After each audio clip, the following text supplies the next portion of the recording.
I appreciate Leandro really for the story, but although many may not understand the cry, the pain this girl is going through, she's basically trying to say that I've accepted, I think this is after a beating, I've accepted untie me, and she says last that I'm still really young, I'm still young.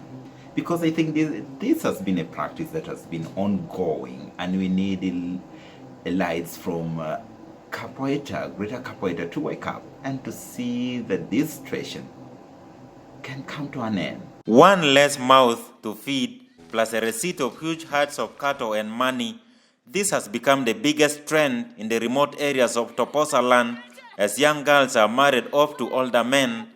Community leaders here say girls face a huge risk of early and forced marriage as families struggle to survive.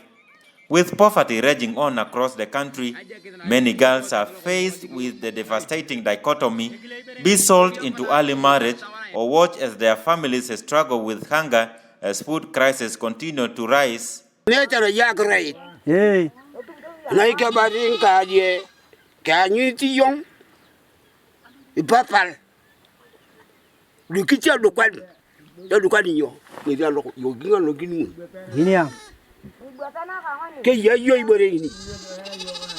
St. Bakita Primary School in the eastern Equatorial's remote town of Narus has become a safe haven for teenage girls who escape from forced unions. The Minister of Environment and Forestry, Josephine Napuan Cosmos, could not hold her tears when she visited the girls who have been put on a uniform for easier identification and care.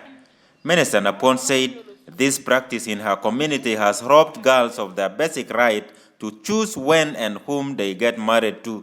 And I want the concern of the First Lady office to come here on the ground to help these children. Of course, some of them are fresh, some of them just came, and their parents are still looking after them. Some of them, they have parents, some of them don't have. And some of our people have taken this as an opportunity, especially those ones whose parents have died. There are those people who inherit. When your father dies, your brother, the brother of your father or whoever will inherit your mother, and then taking all of you as his properties. This is what is killing us in our communities. I feel bad because this is defilement of young children. Personally, I feel bad because I'm from this community. I think we have been talking to our people, but there is a bit of resistance. But I wish that the new elected Toposa community will take over and actually to give awareness to our people so that we stop these forced marriages and early marriages to our children. And we encourage them to bring their children to school. And I personally, I really felt bad, and that's why you saw me crying before. Because as a mother, you feel the pain. And it's really shocking. The headmistress of St. Bakita Boarding Primary School, Sister Jane Masiko, said despite efforts by government and aid organizations to counter child marriage, the practice is still rampant in the region. Sister Jane called on well-wishers to come to the aid of the girls who are in dire need of psychosocial support.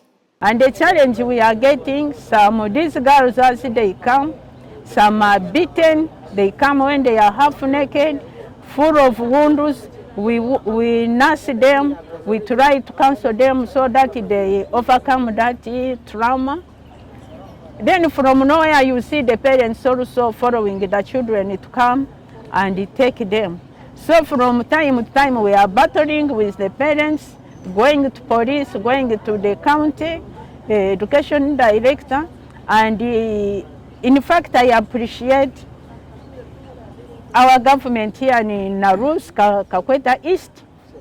They are behind the fight of reducing forced marriage. So when we go to them, they give assistance, they talk to the parents, they counsel the parents, then they leave their girls to keep in school. And the chairperson of the Toposa Community Association, Paul Napon Yonai, said he is acutely embarrassed by the manner in which underage girls are subjected to forced marriage at a time when they are not ready, both in body and mind, to handle the issues of marriage. We talk of early marriage, forced marriage, opposed to the culture of Toposa.